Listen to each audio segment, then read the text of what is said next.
பிரியமான அன்பர்களே, 8ஆம் நாள் தவக்காலம். பெரியோர்களை மதிப்போம். கட்டாயங்க நம்ம பெரியோர்களை மதிச்சே ஆகணும். ஏன் தெரியுமா? நீங்களும் நானும் ஒரு நாள் அந்த இடத்த நோக்கி தான் பயணிச்சுட்டு இருக்கோம். அங்கே தான் போக போகிறோம். இன்றைக்கு நம்ம என்ன செய்கிறோமோ தான் நாளைக்கு நமக்கு வரும். நீங்கள் என்ன செய்கிறீங்களோ வேற ஒருத்தர் வந்து நாளைக்கு உங்களுக்கு செய்வார். அப்போ நான் என்ன அர்த்தம்?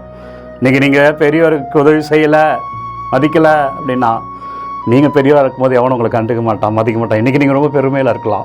ஆனால் நீங்கள் பெரிய வயசு போகும்போது, வயசானவங்க போகும்போது, எவ்வளோ பணக்காரர்கள் பாருங்கள், அவங்க முதுமையில் இருக்கும்போது அவங்க பிள்ளைங்களே கூட பார்க்குறது இல்லை.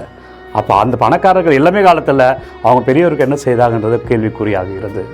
எனவே அன்பர்களை, பெரியவர்களை மதிக்கணும். நீ எந்த அளவையால் அழைக்கிறாயோ அதே அளவையால் உனக்கு அழைக்கப்படும் சொல்லியிருக்கார் பைபிளில் ஆண்டவர். எனவே பெரியவர்களை மதிப்போம்.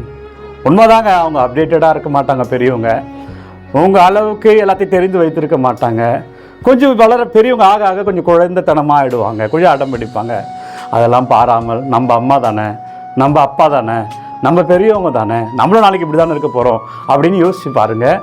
அப்போ அவர்களை இன்னுமா புரிந்து கொள்வோம், இன்னுமா அவர்கள் பக்கமாக நிற்போம். உங்கள் வீட்டில் உள்ள பெரியவர்கள், நீங்கள் வேலை செய்கிற இடத்துல பார்க்குற இடத்துல உள்ள பெரியவங்களை மதிங்க. பெரியோர்களை மதிப்போம் இன்றைய செயல். இதை செய்து பாருங்கள். இன்றைக்கி ஆண்டவர் ஆசீர்வாதத்தை நம்ம பெறுவோம்.